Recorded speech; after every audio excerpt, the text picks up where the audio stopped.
श्याम सुंदर जी अम्बे महारानी जी की प्रिय संग रंग भरी करी कलोले प्रिय संग रंग भरी करी कलोले प्रिय संग रंग भरी करी कलोले प्रिय संग रंग भरी करी कलोले सबन को सुख देन प्रिय संग करत सैन तीर्थ में सब परत चैन सबई बोरे प्रिय संग रंग भरी करी कलोले प्रिय संग रंग भरी करी कलोले प्रिय संग रंग भरी करी कलोले श्याम सुंदर सी अम्बे महारानी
शिवल्लभाधीश की जय।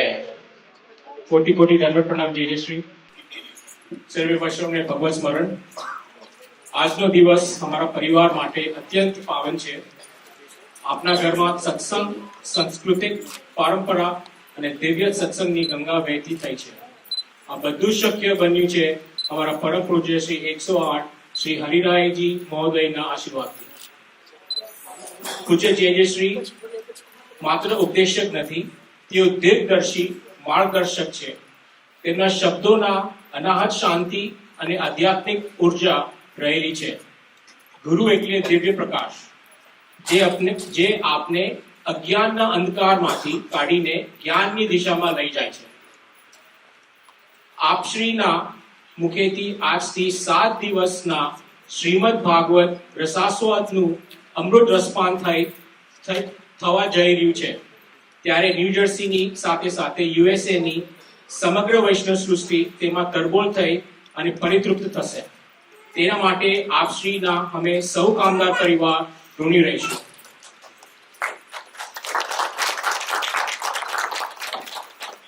જય શ્રી આપના આશીર્વાદથી આપણું જીવન ધન્ય બન્યું છે। આ પરિવારમાં આ સપ્તાહનો યજ્ઞ કરવા આપ સ્વીકારો એ અમારી ખૂબ આભારી છે।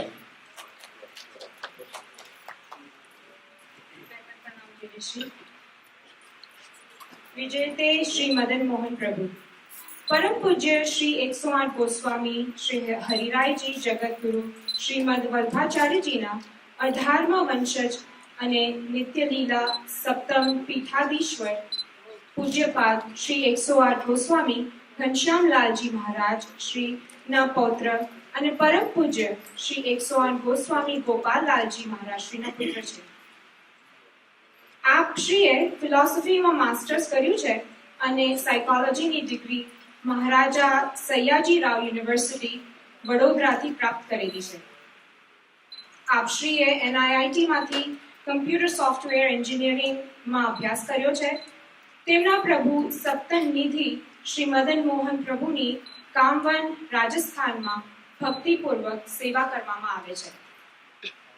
તેઓ શ્રી ગોવર્ધનનાથજી હવેલી પ્રભાત સોસાયટી વડોદરામાં બિરાજે છે. આપ શ્રી પુષ્ટિ માર્ગના એવં હિન્દુ સનાતનના અનેક વિષયો પર જગતના જુદા જુદા દેશોમાં વચનામૃત કરી વૈષ્ણવ સૃષ્ટિને પોષણ આપે છે. આપ શ્રી વેણુનાથ ચેરિટેબલ ટ્રસ્ટ દ્વારા ધાર્મિક અને સામાજિક પ્રવૃત્તિઓ કરી રહ્યા છે. આપશ્રીએ 2 પુસ્તકોનું લોકાર્પણ પણ કર્યું છે. 16 ગ્રંથો અને પુષ્ટિ માર્ગના પરિચય બંને પુસ્તકો અંગ્રેજીમાં એપ સ્ટોરમાં ઉપલબ્ધ છે. આપશ્રીના ઇન્સ્ટાગ્રામ અને યુટ્યુબ ચેનલ પર આપશ્રીના બધા વચનામૃત અવેલેબલ છે. ચાલો આપ સૌ મળીને પૂજ્ય જેજેશ્રીના સુરમધુર વાણીની શ્રીમદ ભાગવતજીની રસપાન કરીએ. બોલો શ્રી વલ્લભાધીશ કી જય.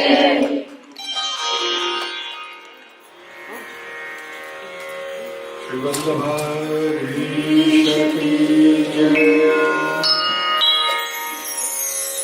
चिंता संतानहंतारो यत्पादाम्बुजरेण वः सुव्यानान्तान् निजाचार्यान् प्रणमामि मुहुर्मुहुः। यदनुग्रहितो जन्तु सर्वदुःखातिगो भवेत् तमहं सर्वदा वन्दे श्रीमद्वल्लभनन्दनम्। अज्ञानतिमिरान्धस्य ज्ञानाञ्जनशलाखया चक्षुरुन्मीलितं येन तस्मै श्रीगुरुवे नमः। नमामि हृदये शेषे लीलाक्षीराब्धिशायनम् लक्ष्मी सहस्रलीलाभिः सेव्यमानं कलानिधिम्। चतुर्भिश्च चतुर्भिश्च चतुर्भिश्च त्रिभिस्तथा शतभिर्विराजते योऽसौ पञ्चधा हृदये मम। बर्हापीडं नटवरवपुः कर्णयोः कर्णिकारं बिभ्रद्वासः कनककपिशं वैजयन्तीं च मालाम् रन्ध्रानवेणोरधरसुधया पूरयन् गोपवृन्दैः वृन्दारण्यं स्वपदरमणं प्राविशद्गीतकीर्तिः। कस्तूरीतिलकं ललाटपटले वक्षस्थले कौस्तुभम् नासाग्रे वरमौक्तिकं करतले वेणुः करे कङ्कणम् सर्वाङ्गे हरिचन्दनं सुललितं कण्ठे च मुक्तावली।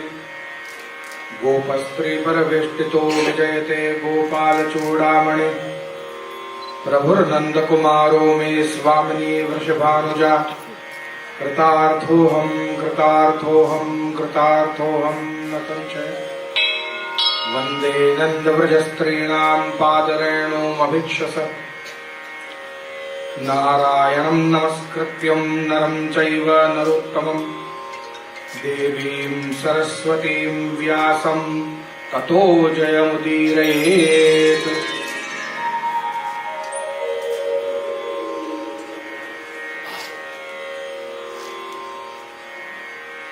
अत्र उपस्थित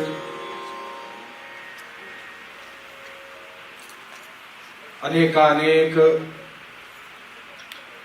भगवान परमात्माની વિભૂતિઓ સ્વયં પરમાત્મા અહીંયા આપણા જેમના આંગણમાં આપણે વિરાજમાન છીએ, આપણે બેઠા છીએ એવં ઉપસ્થિત આદરણીય ભૂદેવ જે મારી સાથે સંગતિમાં ભાગવત પારાયણ કરી રહ્યા છે એવં સર્વ કલાકાર વૃંદો જે મારી જોડે સંગીતમય સંગતિ કરી રહ્યા છે, आदरणीय अखंड सौभाग्यवती बहुजी चिरंजीव श्री कृष्णम बाबा एवं मनोरथी परिवार कामदार परिवार खूब सुंदर आपे भगीरथ कार्य कर्યું જેના કારણે આજે ન્યૂજર્સી, પેન્સિલ્વેનિયા एवं आसपासना बजाज પ્રાંતોના ક્ષેત્રોના બધા વૈષ્ણવોને શ્રીમદ ભાગવત મહાપુરાણ જેવો ગ્રંથ પ્રાપ્ત થવા જઈ રહ્યો છે. પરબ્રહ્મ પરમાત્માનું વાંગમય સ્વરૂપ છે. શ્રીમદ વલ્લભાચાર્યજી આપ આજ્ઞા કરે છે, નમો ભગવતે તસ્મૈ કૃષ્ણાયાદ્ભુત કર્મણે रूप नाम विभेदेन जगत क्रीडति यो यतः. भगवान जब अपनी अवतार दशा में होते हैं तो साक्षात अपनी सेवा को वो अंगीकार करते हैं, वो सामने विराजमान होते हैं और हम उनको सेव रहे होते हैं. किंतु जब हमें भगवान का अनवसर होता है तब ऐसे समय हम भगवान का नाम संकीर्तन द्वारा भगवान की सेवा करते हैं, उनकी लीलाओं का स्मरण करते हैं. अलग अलग ग्रंथों में, शास्त्रों में प्राचीन समय से ही नाम की महिमा बताई. किसी ने पूछा कि जब जब भक्त को आवश्यकता होती है भगवान पधारते हैं, तो भगवान ने ये भागवत रूपी वांग्मय अवतार क्यों लिया? प्रहलाद को आवश्यकता थी तो नरसिंह अवतार लिया, पृथ्वी को आवश्यकता थी तो वाराह अवतार लिया, सत्यदेव को आवश्यकता थी तो मत्स्य अवतार लिया. तो फिर यहां पर किसके लिए अथवा क्यों अक्षरात्मक वांग्मय, अक्षरात्मक भी बाद में है, पहले तो वांग्मय स्वरूप कहा भागवत. वांग्मय मतलब वाणीमय, अक्षर भी बाद में कहा, पहले तो वाणीमय. क्यों? क्योंकि अक्षर को मतलब स्वयं आप श्रीमद् भागवत पढ़ोगे उसका तो पुण्य है ही, पर सबसे बड़ा पुण्य है उसको वाणी से सुनना है, किसी के द्वारा सुनना है उसको, तभी उसका पूर्ण फल मिलेगा. क्यों? क्योंकि वो अवतार ही वांग्मय है, वाणीमय है. वो वांग्मय अवतार को 16,000 ऋषियों ने अक्षरों में उतारा. पहले भी जब चतुश्लोकी भागवत बोली गई थी तो सबसे पहले भगवान ने ब्रह्मा जी को सुनाया वांग्मय, ब्रह्मा जी ने नारद जी को सुनाया, नारद जी ने व्यास जी को सुनाया, फिर व्यास जी ने उसको राइट डाउन किया. ठीक है, तो पहले तो वांग्मय ही स्वरूप था. क्यों है वांग्मय? क्योंकि यहां पर भक्त को वांग्मय अवतार की ही आवश्यकता है, और भक्त को जैसे प्रभु की आवश्यकता है, प्रभु ऐसा ही रूप लेकर इस भूतल पर प्रकट होते हैं.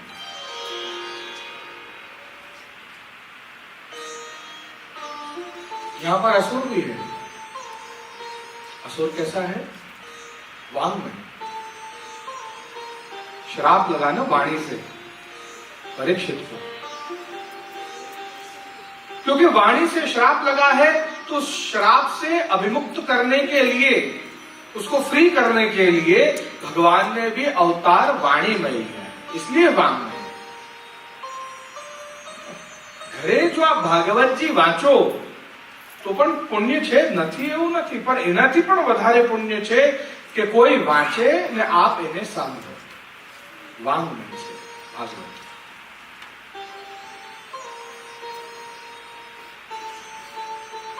વાણીથી શ્રવણ કરવું,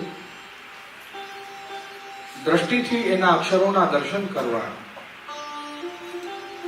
એના ગ્રંથનો સ્પર્શ, એનું પૂજા કરવું, બધી જ સેન્सेस આપણી એની સેવામાં લાગી જાય, જેમ શ્રી ઠાકોરજીની સેવામાં લાગે છે.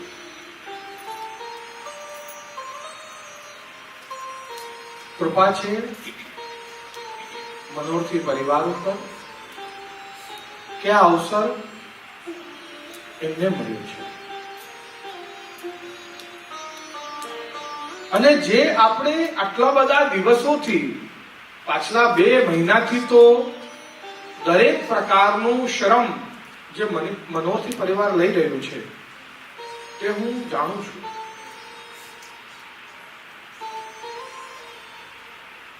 આપણું શરીરનું, આપણા દેહનું અંગીકાર થવું એની સેવામાં, આપણા ધનનું અંગીકાર થવું એની સેવામાં, એ બધું તો કૃપા છે જ, એમાં કોઈ ના નથી. પ્રભુ આપણને બલવાન શરીર આપ્યું છે, આપણને ધન આપ્યું છે, એવી કૃપા છે. સારું ઘર, સારી ગાડી આપી છે. પણ ધન્ય છે કામદાર પરિવાર કે જેમને એમના ઘર, એમના શરીર, એમના ધનનો સદુપયોગ કરીને એને ભગવત કાર્યમાં વિનિયોગ કર્યો છે. આ ભાગવતનું દાન સાધારણ દાન નથી. હું કહેતો હોઉં છું ઘણી બધી જગ્યાએ કે કોઈને ભૂખ લાગી હોય ને તમે એને જમવાનું આપો તો એને એક દિવસની તૃપ્તિ થાય. કોઈની પાસે પહેરવાના કપડા ના હોય ને કપડા આપો તો જ્યાં સુધી ધોવાઈ પેલા કપડા ફાટી ના જાય 3-4 મહિના 6 મહિના ની એને તૃપ્તિ થાય. પણ જો તમે કોઈને ભાગવતનું દાન આપો તો એનું આ જન્મ અને પેલું જન્મ, સાથે સાત જન્મો, આ લોક અને પરલોક, લૌકિક, ભૌતિક, આદિભૌતિક, આધ્યાત્મિક, જાણે કેટલું બધું તૃપ્ત થાય છે.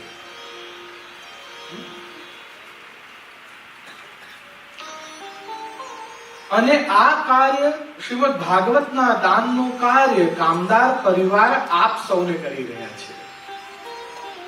એ દાન કરે છે આપ સૌને. એ જો ભાગવત કેવી છે ખબર છે? જે બોલે એનું એ સારું થાય,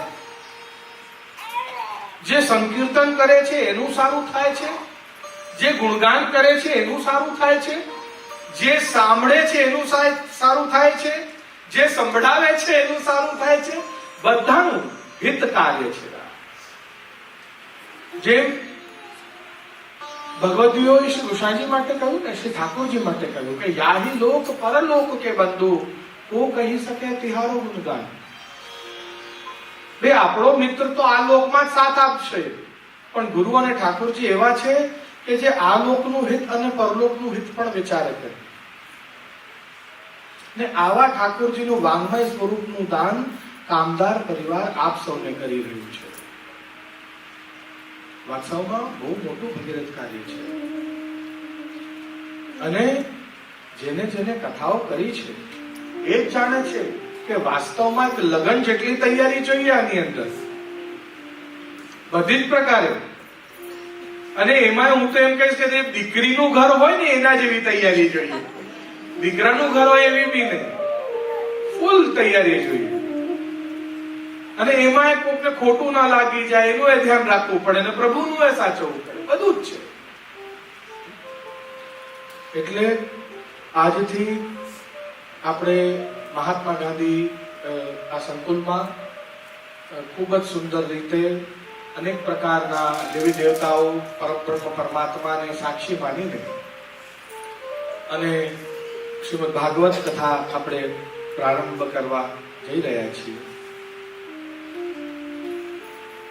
કહેવાય છે તમેવ શરણમ ગચ્છ સર્વભાવેન ભારત तत्प्रसादात परम शांति आचरितेनि गच्छति. परम शांति की प्राप्ति कब होती है? जब तुम मेरी शरण में आ जाओगे हे अर्जुन. गीता માટે ભગવાન કહે છે. મને પૂર્ણ વિશ્વાસ છે જે બી ચિંતાઓ હતી, આ થશે કે નહીં થાય, આવી રીતે થશે કે નહીં થાય, બરાબર છે. હમણાં અમે લોકો અહીંયા પહોંચ્યા 5 મિનિટ પહેલા એસી ચાલુ નતું, એટલે એની ચિંતા છે એસી નહીં ચાલે તો શું થશે, રાઈટ? પણ જુઓ, એક જ વખત ધ્યાન આપજો, ખાલી મનથી ધ્યાન આપજો.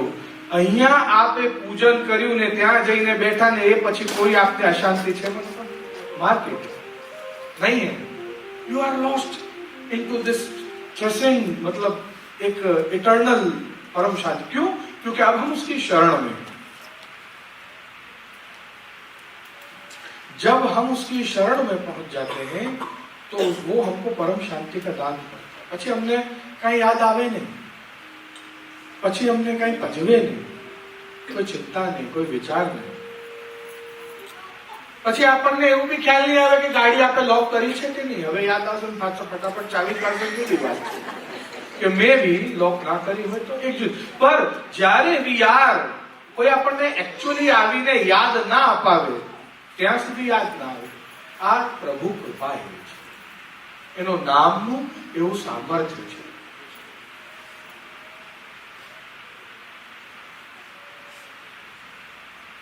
मानव को जब भगवान ने क्रिएट किया, जब बनाया, तो इतना सुंदर मानव को जब सामने खड़ा किया तो कहने लगे भगवान कि तू मांग, तुझे जो मांगना है, तू इतना सुंदर है. आई एम जस्ट मैं अपनी खुद की रचना पर ही इतना इम्प्रेस्ड हूं. I want to give you the permission to ask anything. કહે છે કે પ્રભુ મને ઐશ્વર્ય આપો, વીર્ય આપો, યશ આપો, કીર્તિ આપો, શ્રી આપો, જ્ઞાન આપો. ભગવાને કહ્યું તથાસ્તુ. શ્રી એટલે એની પત્ની પણ આપી દીધી ભગવાને. લક્ષ્મી બધાની પાસે છે હો, કોઈની પાસે 5 ને કોઈની પાસે 500, પણ છે બધાની પાસે.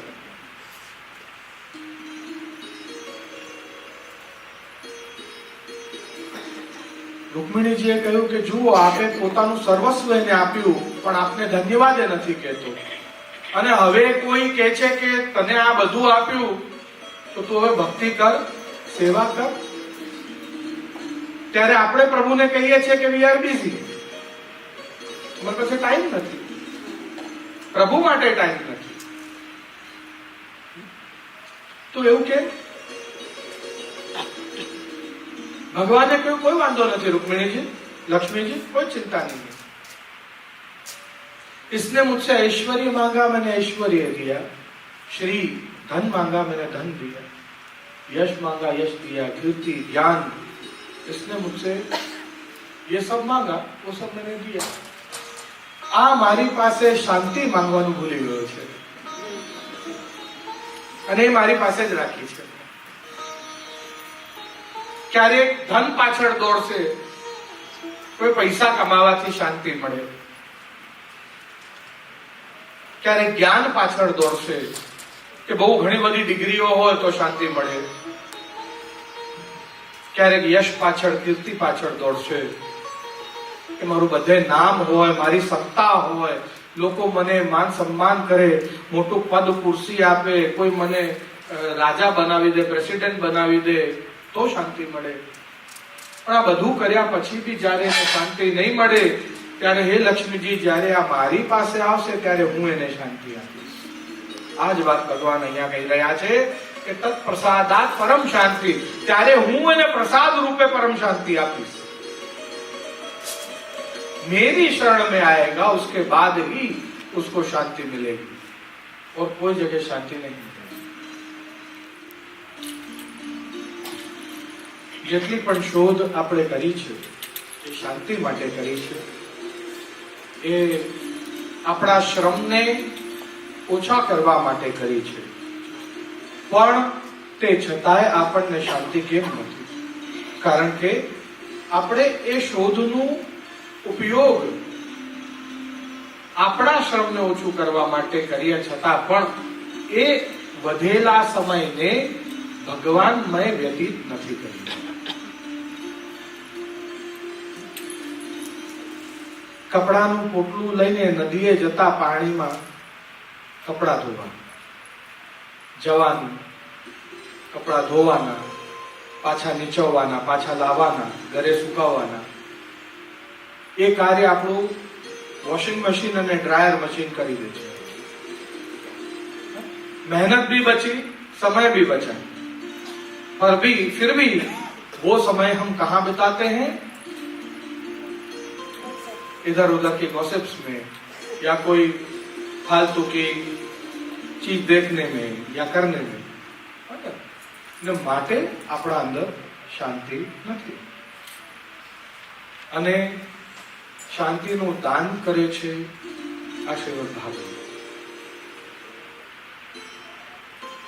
જીવનનું દાન કરે છે શ્રીમદ ભાગવત.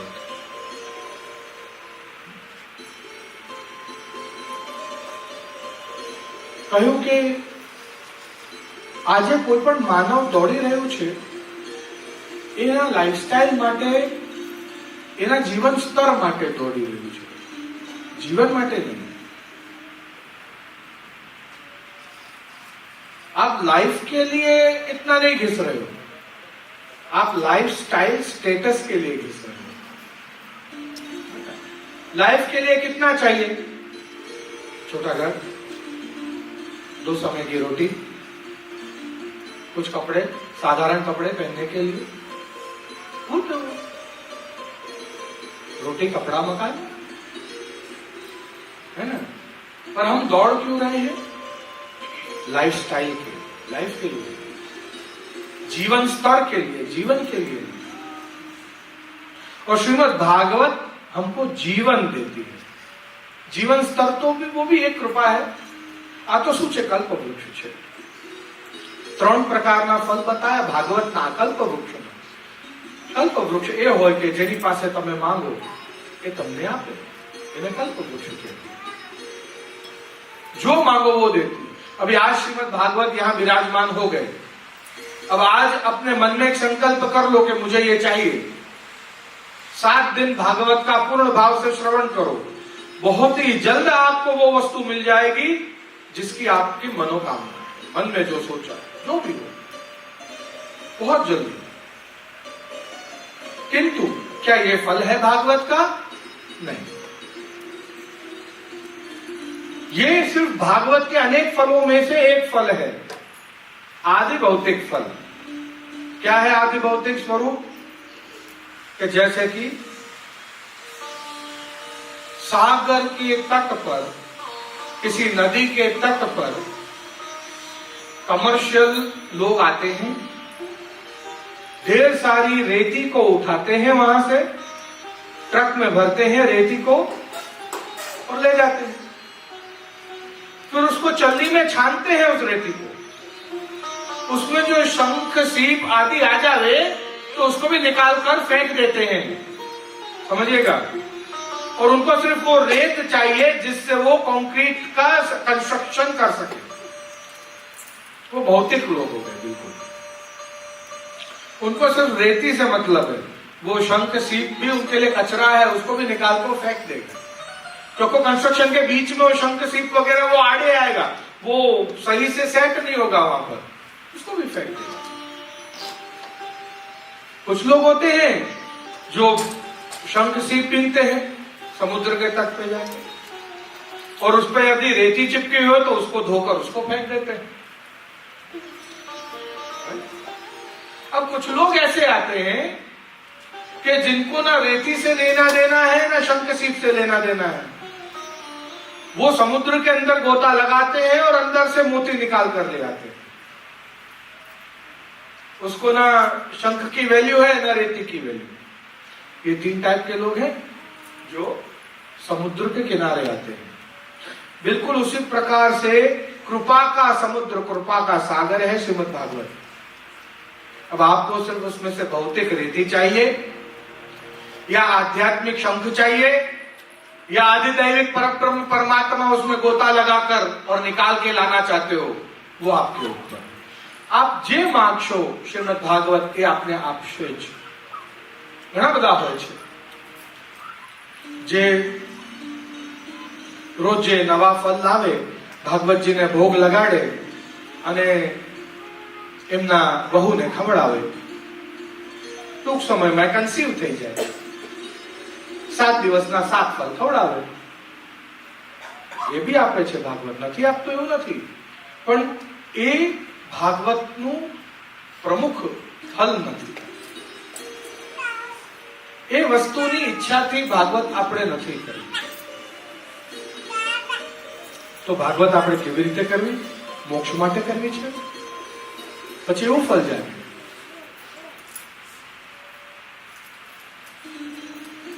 श्रीमद् वल्लभाचार्य जी कहते हैं ब्रह्मानंद समुद्धृत्य भजनानंद योजने. अरे भाई, ब्रह्मानंद के लिए भी भागवत नहीं की है किसी ने. वो भी उसका मध्यम फल है, उत्तम फल नहीं है. मुक्ति उत्तम फल नहीं हो भागवत में, ध्यान रखो. કેમ નહીં? મોક્ષ, વૈકુંઠ આ સૌથી ઊંચો ફલ નથી? એક માણસ એ રણમાં ખોવાઈ ગયો હોય, ભૂખ્યો હોય, તરસ્યો હોય। अभी उसने दूर देखा और उसको एक सरोवर दिखाई दिया। दौड़ता हुआ गया, उस सरोवर में कूदकर डूबकर मर गया। एक ये कंडीशन है। दूसरी कंडीशन है, एक मानव जो रण में खो गया है, भूखा है, प्यासा है, दूर उसने सरोवर देखा, दौड़कर गया, उस सरोवर के शीतल जल का पान किया, वहां पास में बैठकर उसकी शीतलता का आनंद लिया। दूसरी कंडीशन ये है। हमें कौन सी पसंद आई? बीजी ने केम पहली नहीं?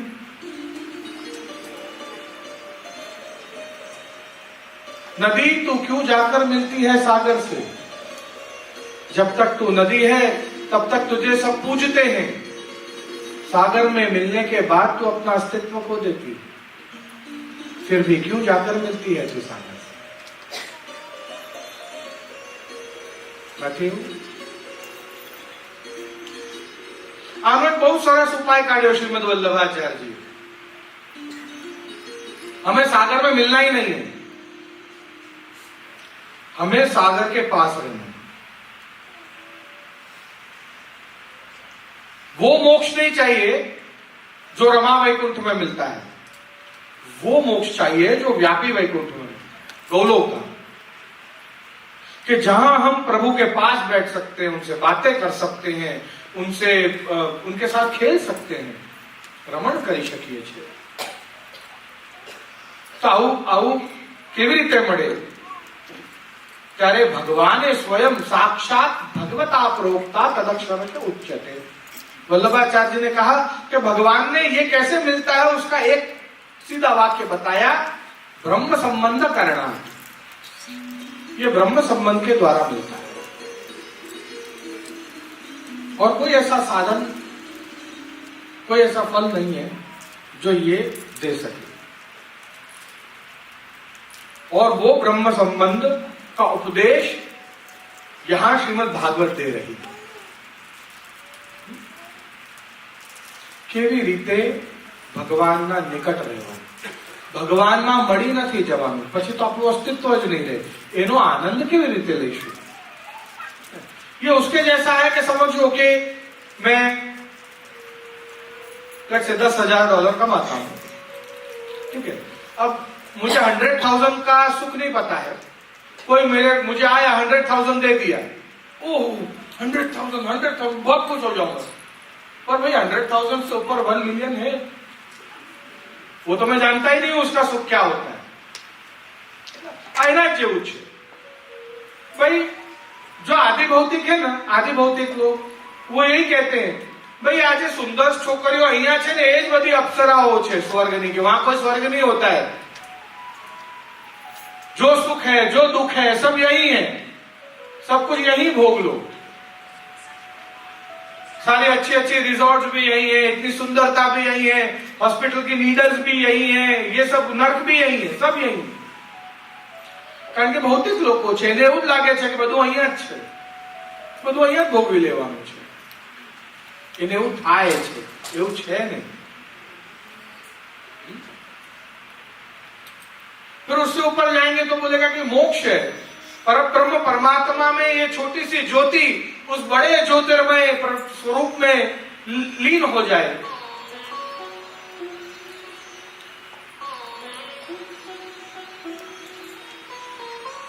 अब वो ये नहीं जानता कि उससे ऊपर भी एक ऐसा स्थान है कि जहां आप उस प्रभु के साथ खेल सकते हो, बातें कर सकते हो, उसके साथ बैठकर अरोग सकते हो, उसको अरोगा सकते हो, ऐसा भी स्थान है और उसको पता नहीं। तो आप श्रीमद् भागवत पासे भौतिक इच्छाओं मांगशो तो ये મળશે, आप श्रीमद् भागवत पासे मोक्ष मांगशो तो भी મળશે, અને आप श्रीमद् भागवत पासे प्रेम मांगशो तो भी મળશે। प्रेम કોનો? કૃષ્ણનો પ્રેમ। કેમ? કારણ કે કૃષ્ણ તો કંસને પણ મળ્યા છે, કૃષ્ણ તો પૂતનાને, અઘાસુરને, બકાસુરને, ધેનુકાસુરને પણ મળ્યા છે. પણ જેમ પ્રભુ યશોદાને મળ્યા છે ને જેમ કંસને મળ્યા છે એમાં ફરક છે. જેમ પ્રભુ અર્જુનને મળ્યા છે ને જેમ દુર્યોધનને મળ્યા છે એમાં ફરક છે. જેમ પ્રભુ ગોપીઓને મળ્યા છે અને જેમ ઉપજાને મળ્યા છે એમાં ફરક છે. आप કેવી રીતે પ્રભુને પ્રાપ્ત કરવા માંગો છો? भगवान को पाना बड़ी बात नहीं है, भगवान को प्रेम सहित पाना वो बड़ी बात है. भगवान को तो असुरों ने भी पा लिया है, ये कोई मोटी बात नहीं. એટલે ભાગવતનું ઉત્તમ ફળ શું? તો કહ્યું કે પ્રેમ ભક્તિ. કે જ્યારે શ્રીમદ ભાગવત બિરાજમાન થાય તો શ્રી ભાગવતનું પ્રેમ માંગો. 12 સ્કંદ છે શ્રી ભાગવતના, 12 અંગ છે પરબ્રહ્મ પરમાત્મા. આ 12 સ્કંદોને 12 અંગ સાથે સરખામણી કરી છે. સૌથી પહેલા 2 સ્કંદો જે છે એ 2 ચરણ છે પ્રભુના. એ પછી 2 સ્કંદ, ત્રીજો અને ચોથો જે છે એ 2 બાહુ છે પ્રભુના. પછી પાંચમો અને છઠ્ઠો આ જે 2 સ્કંદ છે એ જંઘા છે પ્રભુની. પછી 7મો સ્કંદ જે છે એ દક્ષિણ ભુજા છે. 8મો અને 9મો સ્કંદ બંને વક્ષસ્થળ છે. 10મો સ્કંદ હૃદય છે. 11મો સ્કંદ મસ્તક છે અને 12મો સ્કંદ એ વામ ભુજા છે. કેમ આવું સ્વરૂપનું વર્ણન કર્યું? ચરણ પછી જંઘા આવી જોઈએ, જંઘા પછી ઉદર કાં તો વક્ષસ્થળ આવવું જોઈએ, વક્ષસ્થળ પછી મસ્તક આવવું જોઈએ. આમ ક્રમથી ચાલવું જોઈએ ને, પણ ના, એવું ના થયું. ચરણ પછી હાથ આયા એટલે બાહુ આવી, બાહુ પછી જંઘા આવ્યું. તો કેમ આવું? ત્યારે શ્રીમદ વલ્લભાચાર્યજી આજ્ઞા કરે છે કે શ્રીમદ ભાગવતનું ભગવાનનું સ્વરૂપ કેવું છે? માં જેવું સ્વરૂપ. ભગવાન માનું રૂપ લઈ લે તો કેવા દેખાય ભગવાન? ભાગવત એવી જ છે. એમ કહે કે જ્યારે એક નાનકડો બાળક રીંગણિયા કરતો, ઢીચણિયા કરતો માના શરણમાં આવે એટલે પહેલા 2 ચરણો કહે. ત્યારે માં એને પોતાના બાહુમાં ઉચકે એટલે આગળના 2 સ્કંદ બાહુ કહે. પછી પોતાના જંઘામાં સુવડાવે એટલે એના આગળના 2 સ્કંદને જંઘા કહેવાય. પછી બાળક પોતે માના સ્તન સુધી પહોંચી નથી શકતો. નાનકડા બાળકને પિતા ગોદમાં ઉચકે, મંદિરની ઘંટડી વગાડે એટલે બાળક ખુશ થઈ જાય. પપ્પા મેં ઘંટડી વગાડી, મેં ઘંટડી વગાડી. તે ઘંટડી નથી વગાડી, પિતાએ તને ગોદમાં ઉચક્યો, તને સપોર્ટ કર્યો માટે તે ઘંટડી વગાડી. Otherwise you couldn't do it. ના કરી શક્યા હોત તમે. बिल्कुल एज प्रमाणे जो दक्षिण बाहु है भगवान नो, जब तक वो कृपा नहीं करेगा, जब तक वो टेका नहीं देगा, आप कुछ कर नहीं पाओगे जीवन में. और दक्षिण बाहु वो बालक के मस्तक के नीचे, गर्दन के नीचे का सपोर्ट. तब वो बालक पहुंच पाएगा भगवान के स्तनों तक. तब उसमें से भागवत का प्रेम रूपी दूध का पान हम जैसे भक्त करेंगे, तब हृदय में प्रेम जागेगा. इसीलिए 10वां स्कंद हृदय. મસ્તક ઉપર એને આશીર્વાદ આપે, એને ચુંબન આપે, માટે જ 11મું સ્કંદ મસ્તક છે. અને પછી એને આશ્રય આપે છે વામ હાથે કે હું છું તારી જોડે બેટા, તું ચિંતા ના કરીશ.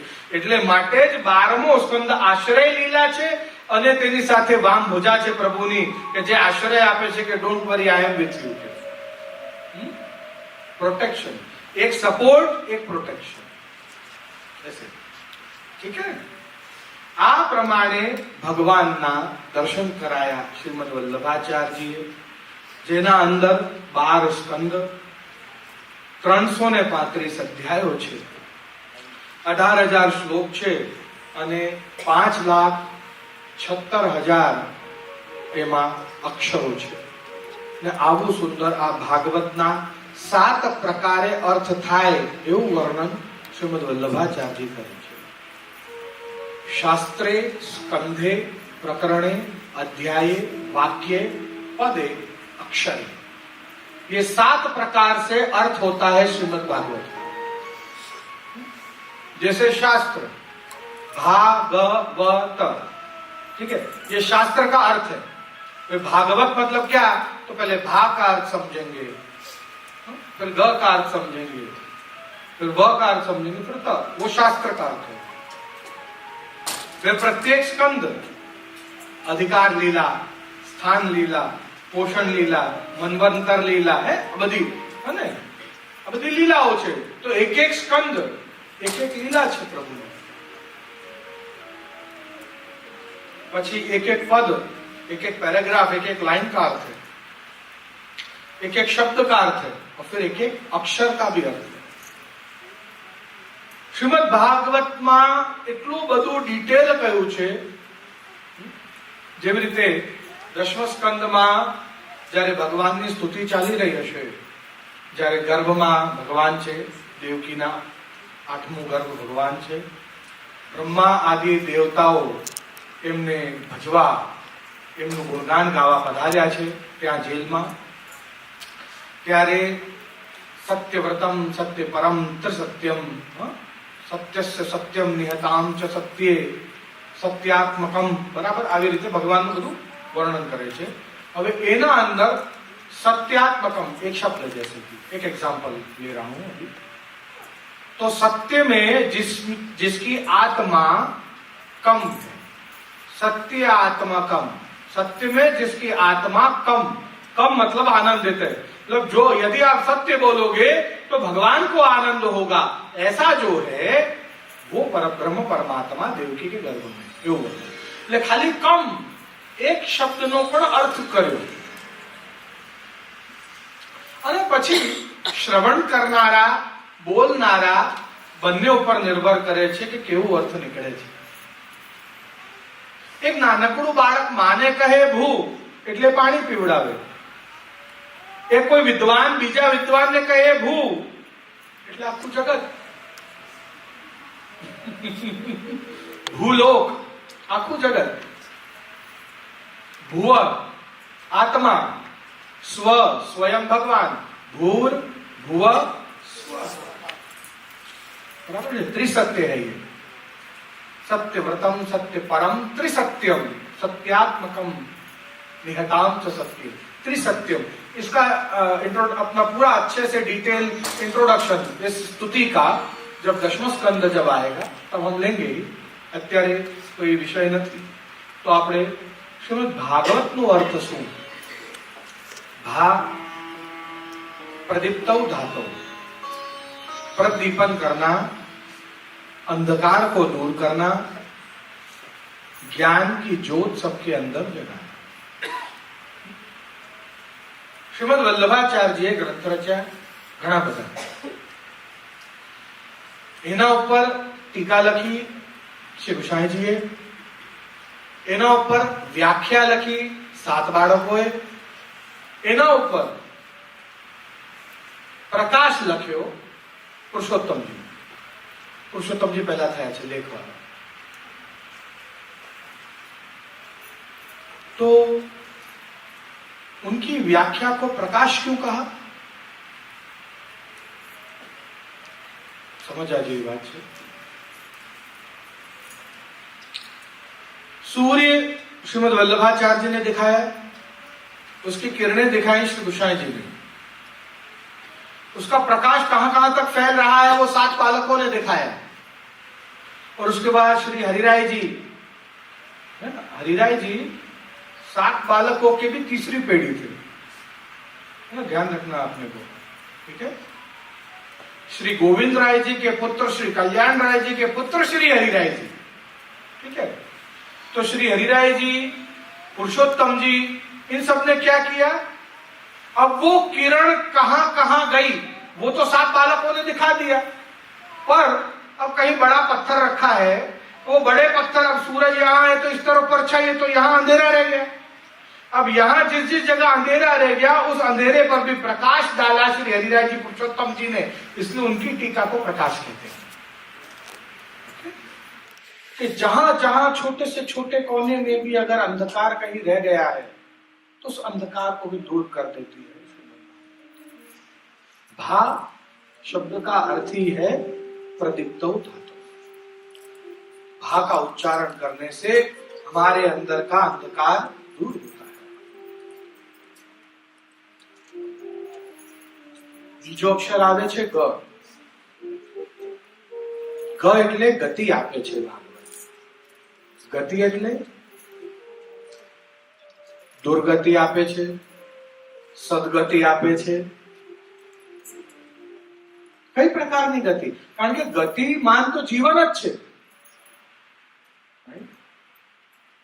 क्रिया हमारी चल रही है। ओके, हम किसी भी प्रकार का कर्म करना बंद भी कर देंगे ना तो भी हमारे प्रारब्ध के किए हुए कर्मों का फल हमको मिलता रहेगा। कैसे?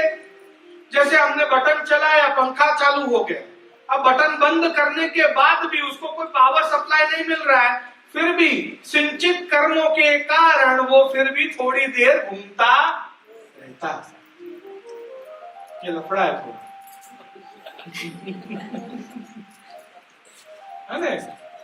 बराबर છે ને? બિલકુલ એવું જ છે। સાવ કર્મોને બંધ આપણે કરી શકતા જ નથી, वो पॉसिबल ही नहीं। કેમ? तो प्रश्न जागे, केम?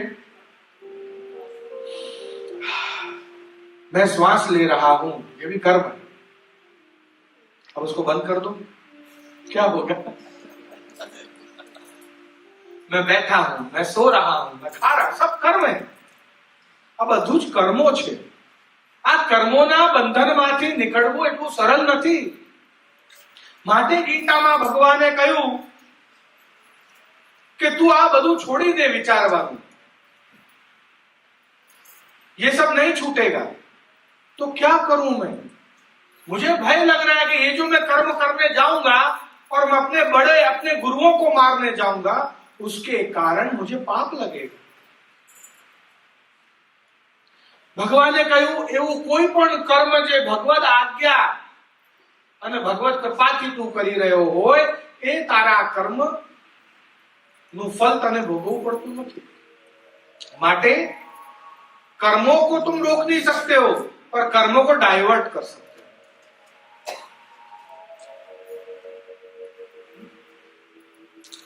મને ઘડિયાળ બહુ પસંદ છે, મેં ઘડિયાળ બાય કરી, मैं कर्म કરી દીધું।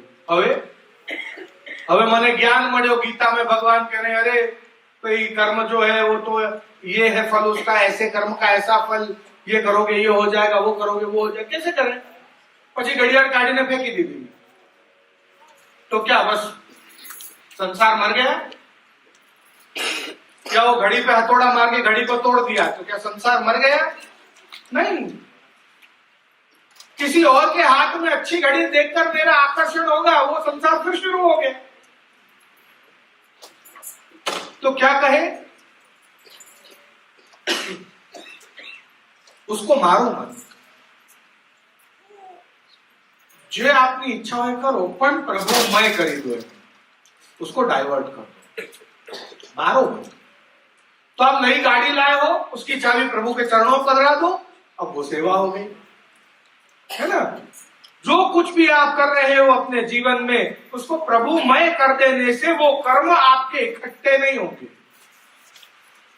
वो शून्य होते चले जाएंगे। और बिल्कुल એ જ પ્રકારે આપણને સદગતિનો માર્ગ બતાવે છે શ્રીમદ ભાગવત। દુર્ગતિ પ્રગતિ એ તો આપણા કર્મોના કારણે આપણને મળશે, પણ અહીંયા કયા પ્રકારની ગતિ છે? તો કહ્યું સદગતિ। જો આપણે સદગતિ પ્રાપ્ત કરવી હોય તો શ્રીમદ ભાગવતનું શ્રવણ કરવું। સત્કર્મ और सत्स्मरण ये दोनों अलग हैं। घણા બધા સમજતા નથી આને। અહીંયા જ અમેરિકામાં નહીં, ઓલ ઓવર વર્લ્ડ મને લોકો, યુવાન સ્પેશિયલી, એવું પૂછવા આવે છે कि प्रभु ये मंदिर में जाकर या अपने घर में ही मंदिर बनाकर प्रभु की स्थापना करके और उसके प्रांगण में जाकर एक एक घंटे सेवा करने का क्या लाभ? इससे अच्छा किसी गरीब की सेवा करो, इससे अच्छा किसी बड़े बुजुर्ग की सेवा करो, किसी बच्चे को पढ़ाओ, उसके स्कूल फीस के पैसे दो, है ना? આની પાછળ પૈસા ને સમય બગાડવાનો શું અર્થ? સેવા તો આ બી છે, સેવા તો પેલી બી છે, નહીં? પણ ત્યાં જ આપણે ભૂલ કરીએ છીએ. જન સેવા, સમાજ સેવા, સમાજ ઉત્થાનનું કાર્ય એ સત્કર્મ છે. અને ભગવાનની સેવા, ભગવાનનું સત્સંગ એ સત્સ્મરણ છે, એ સત્કર્મ નથી.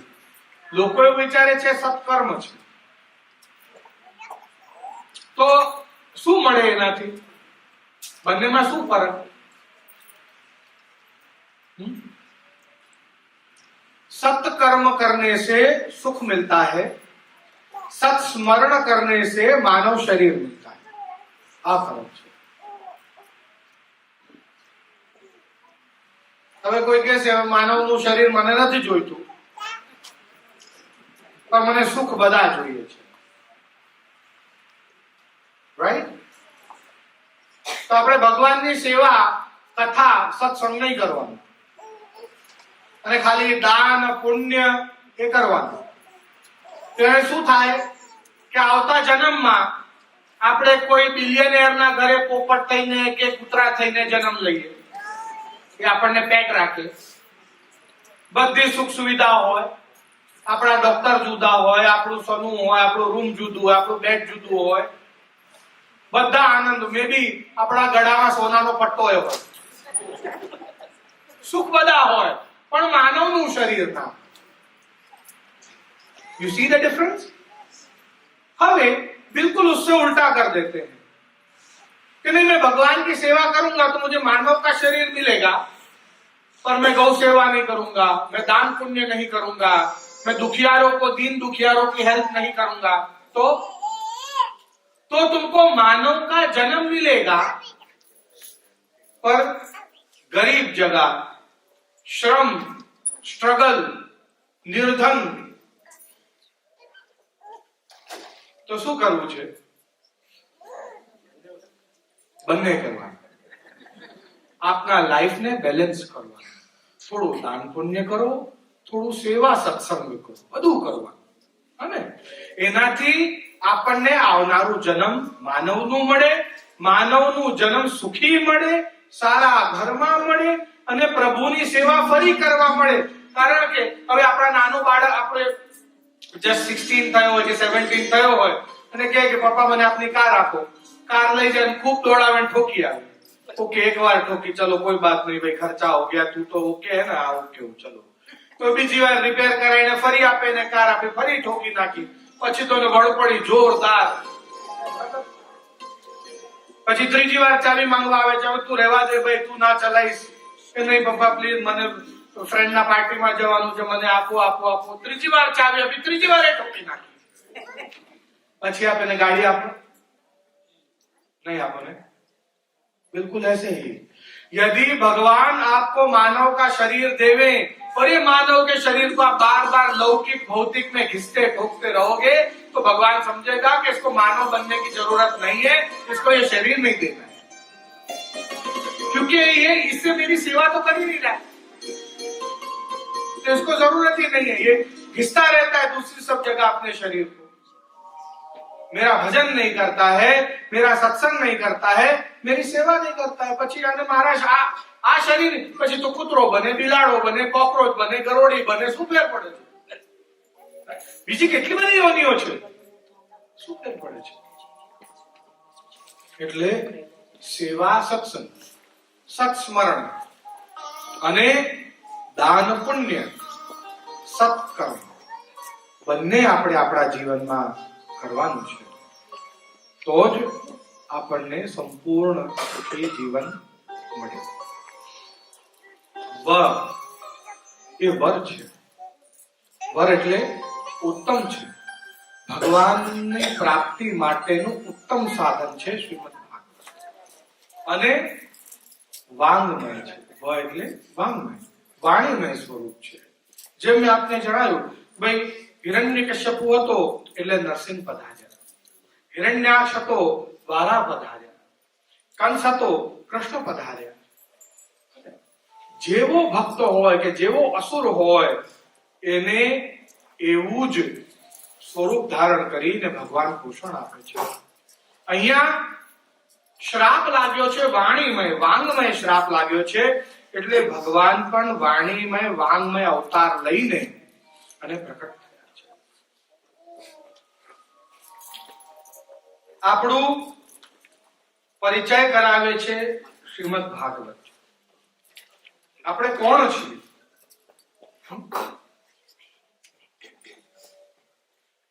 ત એટલે તારનારી છે ભાગવત. આપણને આ ભવસાગરથી તારે છે, આ પાપમાંથી તારી દે છે શ્રીમદ ભાગવત. કહેવાય છે 3 વસ્તુ અત્યંત દુર્લભ છે. નારદજી કહે છે મનુષ્યત્વ, મુમુક્ષત્વ અને महत्संगस्तु दुर्लभ. 3 वस्तु दुर्लभ है. पहले 84 लाख योनि में से सिर्फ एक मानव की योनि मिलना, मनुष्यत्व. मानव की योनि मिलने के बाद उसमें भक्ति मिलना, मुमुक्षत्व. भगवान को पाने की इच्छा. सबका ध्येय भगवान नहीं है. कितने के तो लाइफ के गोल ही नहीं, और कितने के गोल भगवान नहीं. तो जीवन का हमारा ध्येय क्या है? भाई मनुष्य हो गए तो मनुष्यत्व, और उसके बाद मुमुक्षत्व, मोक्ष की इच्छा होना, भगवान को पाने की इच्छा होना, मुमुक्षत्व. महत् संगस्तु दुर्लभ. पवित्र वैष्णवों का, भक्तों का, संतों का संग मिलना बहुत कम है. अब ऐसे लोग અને મળે તો જીવનના બિઝી સમયમાંથી થોડોક સમય કાઢીને એમનો સંગ કરી લે, જેટલો સમય મળે એને જીવન જીવ્યા એવું માનવું, એને માણી લેવું એ સમયને. ભાઈ આ समय जीवन जीव्या. कारण कि पुनरअपि जननम पुनरअपि मरणम, और जो कुछ भी कार्य उसमें करने हैं वो तो हमको करते ही रहना है, वो तो होने ही वाला है. और जारे कोई महान दिव्यात्मा, कोई वैष्णव, कोई भगवदीय 2 घड़ी अगर उससे कुछ जानने को, कुछ सीखने को मिल जाए, कितनी बार एक वाक्य हमारा जीवन बदल देता है. कालिदास जी के साथ क्या हुआ, तुलसीदास जी के साथ क्या हुआ? લગન કરેલા આ બધા ભગવતીઓનું જીવન જોવા જેવું છે. બધું હજી વિદા નથી થઈ, કારણ કે જૂના સમયમાં જ્યારે નાના નાના લગ્ન થઈ જાય તો દીકરીને વિદા ના કરે, મોટા થયા પછી વિદા કરે. પણ એક દિવસ આવ્યો, બહુ યાદ આવી પત્નીની. ઘોર વરસાદ થાય છે તો પણ આખું નદી તરીને એને डोरी रस्सी जगह साप पकड़ी बालकनी में चढ़िया, खाली पत्नी नो एक वाक्य कि ये हाड़ मास के शरीर के लिए तुमको होश नहीं है, तुम इतने डूब जाते, मर जाते, ये सांप तुमको डस लेता, ऐसा तो क्या आकर्षण है इस शरीर का. आज गुरु ज्ञान थे गए एमनी माटे, संन्यास ले लिया. कभी कोई एक वाक्य हमारे जीवन को संवार सकता है. માટે કહેવાય છે ભાગવતનું તો એક જ શ્લોક તમને મુક્તિ આપી શકે છે. આખી ભાગવતનું ફલ તો ભક્તિ છે, મુક્તિ નહીં. मुक्ति तो एक ही श्लोक अगर भाव से सुनोगे तो भी मिल जाएगी. पूरी भागवत सुनोगे तो क्या मिलेगा? तो सबसे पहला फल कहा निस्संशयता, ભાગવતના અનેક ફલ છે. મને કબીરભાઈએ ગાડીમાં પૂછ્યું, આપણે આ બધા ધાર્મિક ગ્રંથ શું કામ વાંચવાના? કેમ ભાઈ? બહુ સુંદર, આટલા નાનકડા બાળકનો બહુ સરસ ક્વેશ્ચન છે. ક્યું પढ़ना है हमको रिलीजियस बुक्स? આપ છે ને અલગ અલગ રિલીજીયસ બુક્સ વાંચજો, જેમ ભાગવત છે, ગીતા છે, શિવ પુરાણ છે, વિષ્ણુ પુરાણ, બધું જે આપને હાથમાં આવે, જે આપને સારું લાગે. અંતે એનું પરિણામ શું જાણવા પડશે આપને ખબર છે? શું ફળ એનું?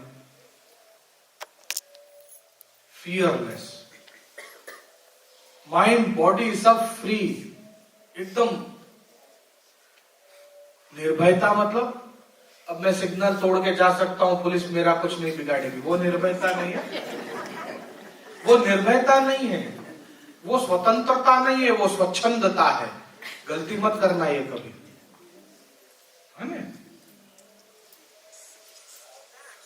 कोई મને એટલો સરસ પ્રશ્ન કર્યો હતો.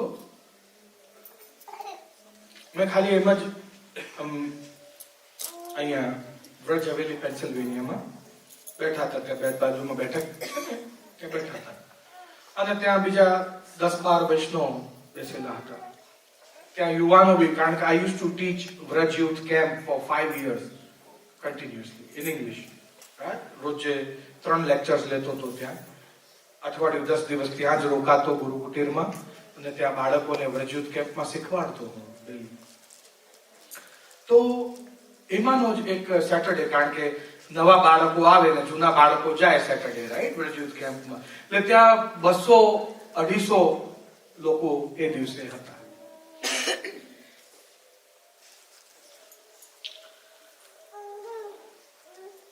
वस्तुतः बंधन क्यों है इतने? प्रश्न શું છે કે આટલા બધા બંધન શું કામ છે? આ આડો તો હાથ ધોઈ નાખો, આ કરો તો નાહી લો, આમ જ પગે લાગવાનું, આમ જ આ કરવાનું, આમ જ આ કરવાનું. धर्म में इतने बंधन क्यों है? धर्म એ વાસ્તવમાં બંધન નથી, ધર્મ મુક્તિ માટે હોય છે. તો એ કેમ ભાર રૂપ, બંધન રૂપ લાગે છે? પ્રશ્ન છે. કારણ કે આપણે હજી સ્વતંત્રતા અને સ્વચ્છંદતાના વચ્ચેનો ભેદ સમજ્યા નથી. મન ફાવે તે કરવા મળે ને સ્વતંત્રતા ના કહેવાય ને સ્વચ્છંદતા કહેવાય. Footloose, you are careless now. તમે એટલા બગડી ગયા છો કે યુ ડોન્ટ કેર કે રેડ સિગ્નલ તોડી નાખ્યો, યુ ડોન્ટ કેર કે નો પાર્કિંગ માં પાર્ક કર્યો. That is footloose. बंधन तो सब जगह है ना? रेड लाइट पे एक बंधन ही है. अरे मैं क्यों रुकूं रेड लाइट पे? किसने बनाया नियम? मैं नहीं पालूंगा नियम. अगर ऐसा होगा तो ऐसा नहीं कर सकते. समाज की व्यवस्था है ना? લોકો શું વિચારે છે? સનાતન ધર્મ એટલે માતાજી, હનુમાનજી, રામચંદ્રજી, કૃષ્ણ ભગવાન, સાઈ બાબા, स्वामीनारायण भगवान બધા એક જ સ્ટેજ ઉપર હોય એટલે સનાતન. नहीं, इसको माँ कहते हैं, इसको बेटी कहते हैं, इसको बहन कहते हैं, इसको मौसी कहते हैं, इसको मामा कहते हैं, पिता कहते हैं, काका कहते हैं. ये भी सनातन धर्म ही सिखाता है. ये विभाजन भी सनातन धर्म सिखाता है. सनातन धर्म सिर्फ कि भाई ये गीता है ना तो ये पुष्टि मार्ग का नहीं है, ये भागवत है ना तो ये फलाने का, ये नहीं है सनातन धर्म. આપણે સનાતન એટલે શું પહેલા એ સમજવાનું છે. સનાતનની વ્યવસ્થાઓ શું છે એ સમજવાની છે. આપણે બધા હિન્દુ સનાતન એવું લખી દઈએ છે, but do we actually believe that we are सनातन? क्या हम वैदिक सनातन व्यवस्थाओं को स्वीकारने को रेडी हैं? नहीं तो आप नास्तिक हो. Do you know that? नास्तिक मतलब बुरा नहीं. नास्तिक मतलब जो वैदिक सनातन को ना स्वीकारे वो. बस इतना ही अर्थ है। नास्तिक भी मन से अच्छा आदमी हो सकता है ना? वो दान पुण्य में अच्छे काम में मान सकता है, वो बस सनातन की व्यवस्था को नहीं मानता, वैदिक व्यवस्था को नहीं मानता है, तो नास्तिक है।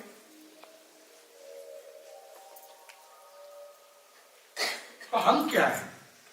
આપણે સમજવાનું છે। અહીંયા નિર્ભયતા એ સૌથી ઊંચું ફળ છે। ધનની ચિંતાઓ, પરિવારની ચિંતાઓ, ધંધાની ચિંતાઓ, તબિયતની चिंता, શરીરની चिंता, મૃત્યુની चिंता, આ બધા પ્રકારના ભયો, બધી પ્રકારની ચિંતાઓથી મુક્તિ, दैट इज स्वतंत्रता। वो एक्चुअल में फ्रीडम है। हम जब अपने पलंग पर तकिए पे सिर रखा ना, तो माइंड ब्लैंक और आंखें बंद की, तो आगे बस आनंद ही आनंद है, कुछ है ही नहीं। वो है फ्रीडम, वो है निर्भयता, वो सिखाती है हर एक ग्रंथ। And that's what I told him कि भाई कोई भी ग्रंथ आप किसी को भी उठाओ, सर्वधर्मान परित्यज्य मामेकं शरणं व्रज अहं त्वा सर्व पापेभ्यो मोक्षयिष्यामि मा शुचः। गीता में योगक्षेमं वहाम्यहम् अनन्यास चिन्तयन्तो माम ये जनाः पर्युपासते। कोई भी ग्रंथ आप उठा लो, उसके अंदर यही बताएंगे तू चिंता छोड़ दे, अगर तू मेरी शरण में आ गया है तो निर्भय हो जा, तू अभय हो जा। मैंने तुझे अमर बनाने के लिए नहीं पैदा किया है, तुझे अभय बनाने के लिए पैदा किया। अमर तो कोई है ही नहीं तेरे अलावा। आ मारी जेटली विभूतिओ छे एक दिवस मारी अंदर समाई जशे, बधी विभूतिओ। हूँ ज विराट छू, हूँ सौनो पिता छू। तारे શું બનવાનું છે? અભય બનવાનું છે। અને ભાગવતના 5 ફલમાંથી એક ફલ અભયતા છે। બધા જ ગ્રંથોનું એ જ સૌથી વિશેષ ફલ હોય છે। અને the more knowledge you gather, the less doubts you have and the less fear you have. Knowledge क्यों कहते थे पुराने लोग? दीर्घायुष्मान भव, चिरंजीव भव। जब ही अभिमन्यु आया भगवान को दंडवत करने, तो भगवान ने कहा यशस्वी भव, तभी दीर्घायुष्मान भव नहीं कहा। क्यों? क्योंकि जानते हैं 2 घंटे बाद उसका मृत्यु है, अभी चला जाएगा चक्रव्यूह में। तो પછી આ દીર્ઘાયુષ્યમાન આટલું મોટો વરદાન કેમ? Because the more years you live, the more knowledge you gather and more you have to pass on to next generation. Your experience, the knowledge. सबसे बड़ी चीज वही है, सबसे सुंदर देवी वही है, सरस्वती। सबको लक्ष्मी सुंदर लगती है, बट वो सेकंड सुंदर है। सबसे सुंदर है सरस्वती। वो लक्ष्मी कैसे कमाना, उसका भी नॉलेज होना चाहिए। नॉलेज कैसे चलना। बालक जब छोटा बालक जब पहला पग रखता है, उसके मुख का खुशी देखने लायक होती है। He is happy, I can walk like all other people, I can see. खुश है। तो ज्ञान जो खुशी देता है वो कुछ नहीं देता। किसी की नेत्रों में अपने लिए प्रेम को पहचान लेना, knowledge. I can see the love. भले बोल नहीं रहे, बट आई कैन। कितना खुशी देता है ना?